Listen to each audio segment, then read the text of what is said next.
I've been waiting, sunshine, while you playing with my head on the time. You go way out of line. Hey, it's your girl Serene. Welcome back to my channel, and if you're new to my channel, welcome to my channel. Thanks for visiting. Come back again. Please don't forget to subscribe, like, comment if you feel the need to, share, and don't forget to hit that notification bell on your way out so you can be made aware every time I upload a video. So today I'm going to catch you up on the federal case of the 3 officers that helped Derek Chauvin hold George Floyd down. They haven't been convicted of murder yet, so you can't say help murder him, even though Chauvin has been convicted. So basically, I will be looking at my notes so I can make sure I remember everything, because I'm about to give you the first 5 days of the federal trial. There are no cameras in the trial, and they only allowing, I believe it is 2 reporters in there, which I have in my notes somewhere. But anywho, let's start from the fact that the federal trial, they are being charged with willfully violating Floyd's right to be free from unreasonable seizure by not intervening to stop Chauvin. That is what Tu Tao and Alexander J. King is being charged with. However, all 3, King, Lane, and Tao, are all being charged with willfully depriving Floyd of his liberty without due process, specifically depriving him of the right to be free from an officer's deliberate indifference to his medical needs. So, those are the charges for all 3 men. I believe Lane is not being charged with the first charge, which was the willfully violating Floyd's right to be free from unreasonable seizure by not intervening to stop Chauvin, because he, in the video, twice tried to suggest them getting off of him. I think that's why they're not charging him with that, because he did try to stop that for them to get off of him. Yes, so both counts is alleged that the officer's actions resulted in Floyd's death. And the state case, which they still have coming up, they just opted to do the federal case first. The state case will be done June 13th of 2022, so later on this year. In the state case, they're being charged with murder and manslaughter. I'm sorry, it's aiding and abetting murder and manslaughter. That's the state charges. So the judge was pretty quick, but before we get to that, some of the media was so upset. They sent a letter. They sent a letter stating that basically the judge restricting the cameras from the trial makes it look like they're trying to hide something, in so many words. And that since the Derek Chauvin trial was televised and shown on live TV, not televised, showed on live TV, that these 3 officers' trials should be shown also. But I will have to say, I mean, I understand the media point, and I would love to see how the whole federal thing, because no camera has ever, if I'm not mistaken, been live in a federal court. That's not something they allow in federal court, but state court, yes. But Chauvin's federal trial was not live TV neither. So I knew they wasn't going to be able to fight that happening, because his federal case wasn't even shown live neither. So I'm sure the state trial will be shown live in June. The judge made very quick work of the jury selection. He did not allow the attorneys to ask the questions to the jury like they normally do to decide who they're going to basically strike or keep. He questioned the jury, and apparently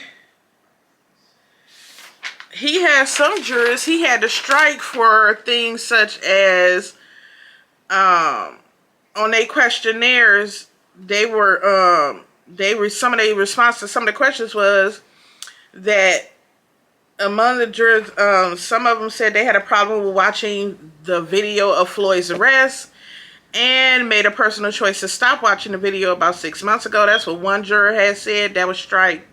Several others were excused after they said they did not think they could be impartial. Included a man who said his faith also prevented him from judging a human being. A lady was excused after she said she had difficulty with vandalism in the community. Which I don't even understand what they had to do with the trial. But the charges that they facing in the federal court that I read earlier, those are punishable up to life in prison or even a death penalty. But I doubt if they give him that, because that would be more than Derek Chauvin got, and he was the one that was actually leaning on the man's neck. So I doubt if they get life or death or anything like that. I just don't see that happening at all. Seriously. So they are stating that the jury has so they picked 18 people. And out of the 18 people, they believe that they have 12 that will deliberate and 6 will be alternatives. One of them appear Asian and the rest of them appear to be white. So that's, we believe, is what the jury is made of. So the jury was picked. And then opening statements came. He picked the jury all within if I'm not mistaken, a 2-day span. And then that Monday, which is the Monday that just passed, opening statements and everything began. So one of the things that I like that the prosecutor said in her opening statement was in custody means in your care. So if you take a person in custody, it means their care is now your responsibility. And I agree with that. I agree with that. No other words needed for that. So basically, if you don't know, on the defense, each ex-officer have their own representation. So you got 3 defense attorneys and then 1 prosecutor. So you had the prosecutor give her opening statement, and then you had each defense attorney give their open statement.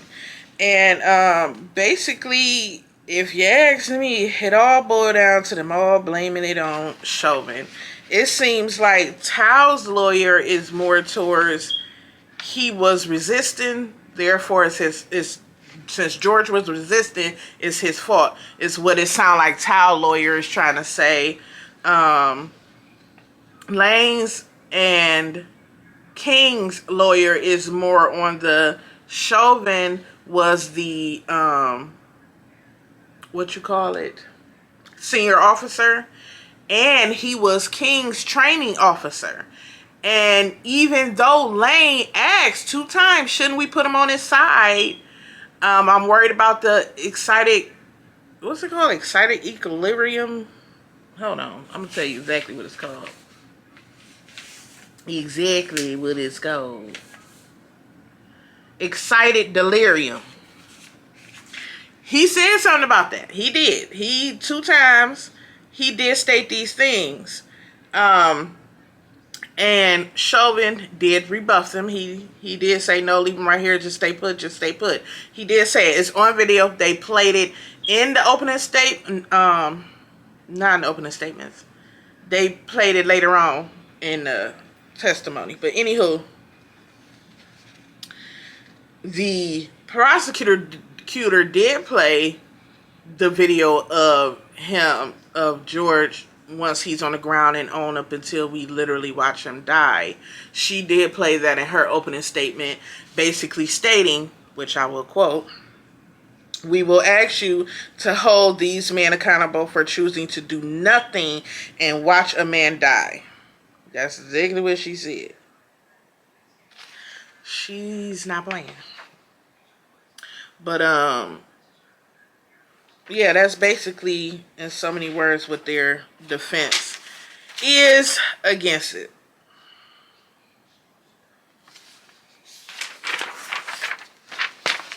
Next, the first people to testify was Charles McMillan. If you don't remember who he was, he testified in... Okay. Charles McMillan is one of the first people to testify. And if you don't remember who he was, if you watched the Derek Chauvin trial, he was the older African-American gentleman with the glasses who cried very hard. I mean, that cry came from his gut. You can't forget him if you watched the trial. If not, if you saw it on... I know they played that on the news. I'm pretty sure they did. He was the first one to testify. He testified that he knew something bad was going to happen to Mr. Floyd. They asked him what he meant by that. He said he was going to die. He also, when the defense did a cross-examination, they asked him if he was able to see the officer Lane that was asking if Floyd should be rolled over, and did you see him later on doing chest compressions? He also asked, did he see King saying that he couldn't find a pulse? He stated no, he did not see any of those things. And Tom Plunkett, who's King's lawyer, asked him, you could only see or hear things from your perspective. Is that correct? And he said yes. Which, I mean, of course, you would. The next one to testify would be Christopher Martin. This is the young man that works for the store, I believe, which was called Cut Foods, who took in the counterfeit $20 bill. He also testified in Derek Chauvin's trial also. You could tell it affected him deeply. He did quit his job there at Cut Foods, and I know he was having a hard time at that time. I'm not sure now because, again, this is not televised, so we have to go by what the reporters are letting us know what's going on in there. And if you ever want to know, I follow most of my stories on Court TV, just so you know. Anywho, so he testified about what happened with the counterfeit $20 bill and why he had originally called the police. He also discussed when he came out after they realized that something was going on and they saw what they was doing to George Floyd. He was asked, yelling with the rest of the crowd, y'all should check his pulse, when they realized he was no longer moving. Martin also admitted on cross-examination from the defense that he didn't have a good view of King or Lane. So they had admitted that. They also played part of King's body camera to show King going to the corner of the store after the ambulance left and investigating a report that Floyd used a counterfeit bill. The Lane's attorney also admitted that he will testify, but we still don't know if Tyler King will. So eventually, his lawyer is Earl Gray, by the way, who also was Kim Potter's lawyer. Anywho, he's saying his client will testify. So we'll see how that go. The next witness is the firefighter. Well, first it's the paramedic that came to the scene to pick up George Floyd. He also testified in Derek Chauvin's trial also. But to me, his testimony was very different in the case now than it was in Derek Chauvin's. And here he's stating that basically they were not told that it was a critical. They were not told it was a critical call, and they were not told that he was put in with a knee hold position, and they were also not told that he had stopped breathing. So when they picked him up and got in an ambulance and realized he wasn't breathing, and Lane began doing chest compressions, they chose to drive to another location to give him CPR because the crowd was yelling at the officers.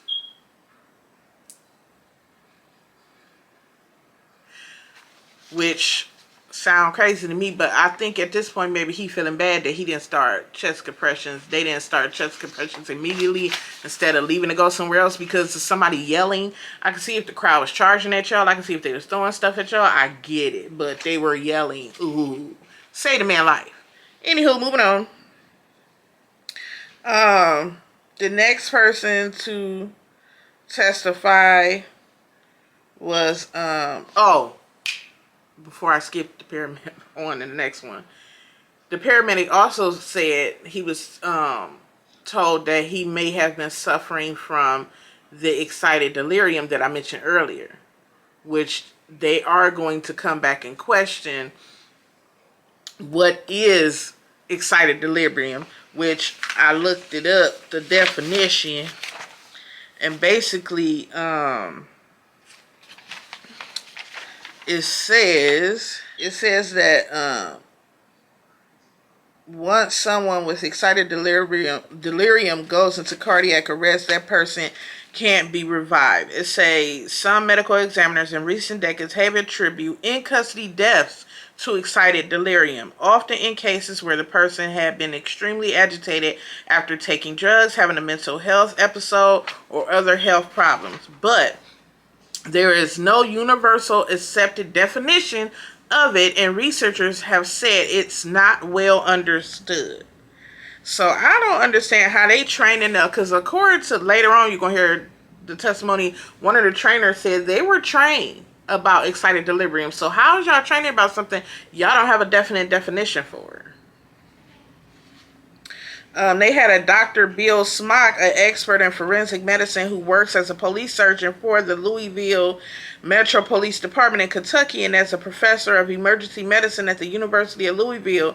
He testified that he believes excited delirium is real, but he said Floyd met none of the 10 criteria developed by the American College of Emergency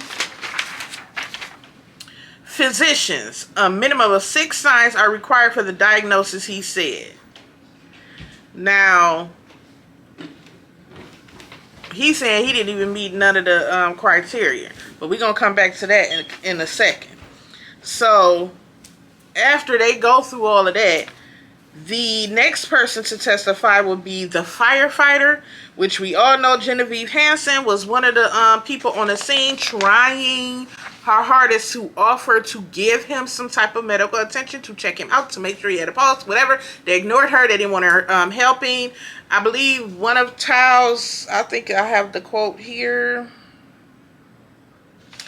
Tao told her, here we go, something to the effect that if she were a firefighter, she would know better than to get involved.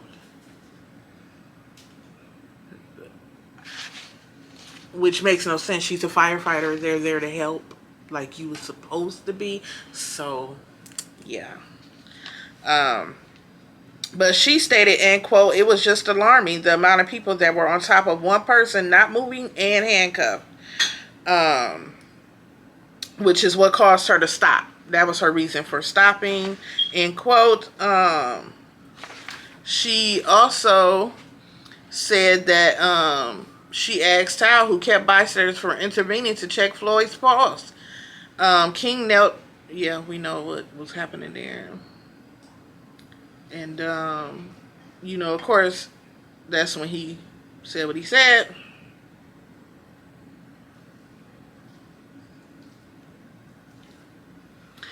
On cross-examination, Tao's lawyer stepped up to say that,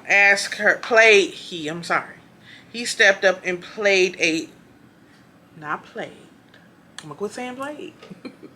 He stepped up and showed her a transcripts of her FBI interview. And in the interview, apparently she admitted to the FBI that she wasn't 100% sure if Tao knew exactly what was going on with Floyd behind him. Thomas Lane upgraded the emergency response they needed for them to hurry up and get to the scene, to the ambulance, but he said he was never told that he was not breathing and had no pulse. He said when he arrived, he could not find a pulse in Floyd's neck, and that his pupils were large, indicating he was probably deceased already when he got there.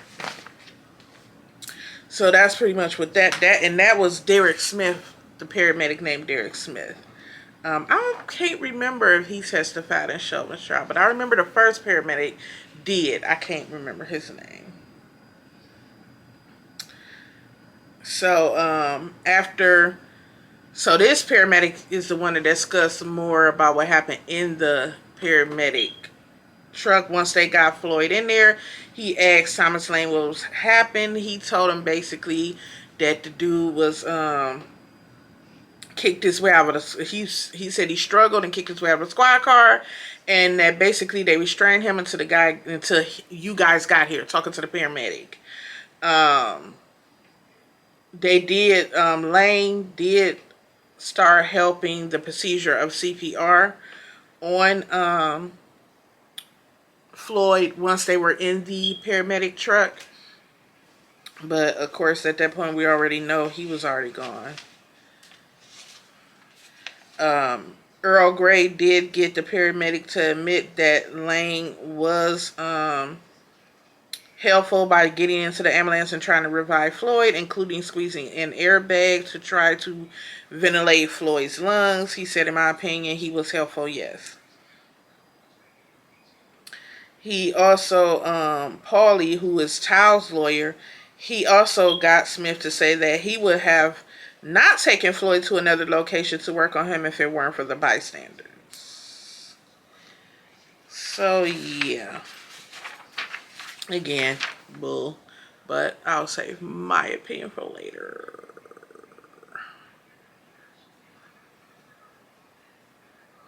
Now, after the paramedic left off the scene with Floyd, the fire department did show up, not, very fairly quickly behind them leaving. And the fire department captain, Jeremy Norton, he said, he testified that his department would have started CPR on the scene, and that providing care as early as possible would have been the best choice to save Floyd. A 911 dispatcher that testified, she also said if she would have sent the fire department instead of an ambulance if she had known Floyd wasn't breathing, because they could have gotten there faster, because the fire department was not far from the location. So that's all those testimonies from that day. And then we have Katie Blackwell. Now, Katie Blackwell, let me say, she was up there Thursday, the rest of the day, after they were done with all this, the witnesses I just stated. And then she was there Friday, the whole day. And then she was there this Monday, which I will report in the next video. So she so far has 3 days of testimony. I will let you know if it goes further in the next video. But her first 2 days of testimony, whew, Lord. So, Katie Blackwell, she is an inspector. Her name is Inspector Katie Blackwell. And my goodness, basically, according to her, she said officers are required to try to de-escalate a situation, and if forced to use, to stop once if force is used, to stop once the person is no longer resisting, then render any necessary medical aid they are trained to provide. So in other words, okay, they're resisting. If they're resisting, you restrain them. Once they stop resisting, if they're hurt or need some medical attention, they are supposed to immediately do so. Which we all know that did not happen for George Floyd. She also testified that it is critical to move someone from a prone position onto their side. Otherwise, the concern is that they will die in custody. So, the second day that Inspector Katie Blackwell testified, she testified about that officers are trained that they have a duty to intervene to stop fellow officers from using reasonable force and are trained on neck restraints, how they should be applied, and that they must provide follow-up care because they can be dangerous. She also stated that the former officers, J. Alexander King, Thomas Lane, and Tu Tao, acted in a way that was inconsistent with the department's policy. She also testified that officers have a duty to use the least amount of force necessary and must stop once the person is no longer resisting, then render any necessary medical aid they are trained to provide until medical personnel arrive. Once again. And she also said officers also must tell paramedics or others who take custody of the person that a neck restraint was used, and they must call for medical assistance and render aid while emergency medical responders are on the way. Not when they get there, but on the way there. To make sure that we do everything we can to save a person's life. She also testified that Tu Tao took repeated refresher courses on these policies, including as recent as 2018 and 2019, and that Lane and King had repeated lessons on the same issues while attending the academy in 2019. If I'm not mistaken, both of them had only been on the force for 4 months apiece, if I believe.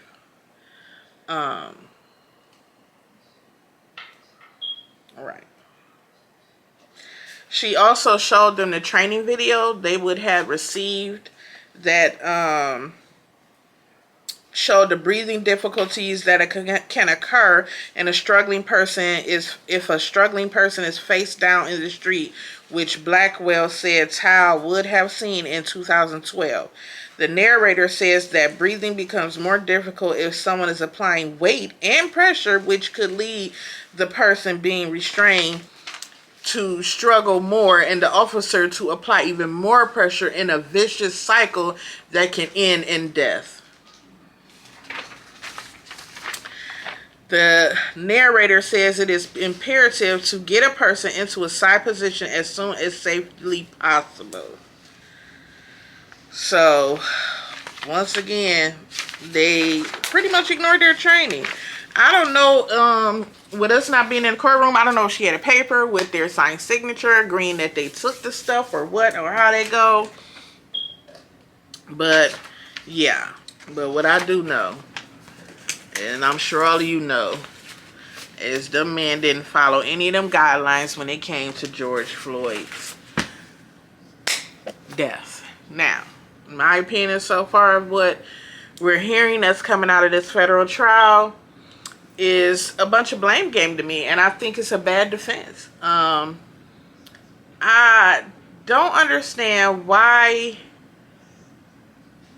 King's lawyer and Lane's lawyer is more focused on blaming. I mean, I get why they want to blame Derek Chauvin. I mean, he already been found guilty, but you cannot defend your actions off of what he was doing for the simple fact, Lane, we know for a fact you knew something was wrong because you mentioned twice about y'all getting off of him and, rolling him on his side. King, which I did not know that we did get to see in his body cam, is he actually tried to find a pulse on George Floyd and said to Chauvin, I can't find a pulse. Chauvin said, huh? He said, I'm trying to find a pulse. Exact words. Open end quote. So again, now you got someone saying maybe we should put him on the side. Now you got a second person that I know all of y'all here that's down there on George saying he can't find a pulse, and you still do not get off of him. Even at that point when you say you couldn't find a pulse, y'all couldn't decide to jump up. Y'all could have left Chauvin down there by himself. If that was the case, y'all, I'm pretty sure that if you two, at least you two got up off of him, Chauvin would have stood up at that point. Sometimes it takes a person doing something to make others follow them. It's called being a leader. Something we teach our children every day. If you have a child, you want them to be a leader, not a follower, right? Okay, so I just don't feel it's an adequate defense. I don't. Now, the judge stated before the trial began that to the jury he believed it would last like 4 weeks, and I believe him because you have all three lawyers who get to cross-examine the prosecution witnesses, and then you get all three defense lawyers who get to put on a defense for their clients. So yeah, it might take that long, if not more. Yeah, but I will be keeping you informed. I'm probably going to be doing it for each week for this trial because it's so much. So we be doing that. So that is what's happening so far in the federal case of George Floyd. But on a sidebar, they also been having some what I like to call funny business going on.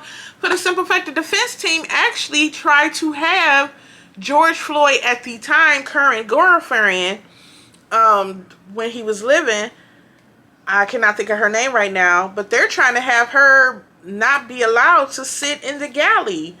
And I believe it's because, as the reporter says, she's like crying a lot during the videos, testimonies and stuff that's been happening so far. But it's not like she's crying out like, you know, make it sound, because apparently that's not allowed in federal court. But you can see her wiping her tears away and all of that. Anyway, they're trying to have her removed from the galley, saying she's a potential witness that will testify, so she shouldn't be sitting in the galley, basically, is what they're saying. So the prosecution comes back and says J. Alexander King's mother shouldn't be allowed in the galley if that's the case, because she is a potential testifying witness for King. So I don't know if they ever made a decision on that yet, but to me that sounds like a whole bunch of pettiness going on. But just a sidebar, that was the little things that was going on in the court. So if you made it to the end of the video, thank you. And please don't forget to subscribe, like, comment if you feel the need to, share, and hit that notification bell on your way out. And see you in the next video. Thank you. Have a wonderful evening. I swear I give you my tomorrow, forever and now. I'll never bring you sorrow.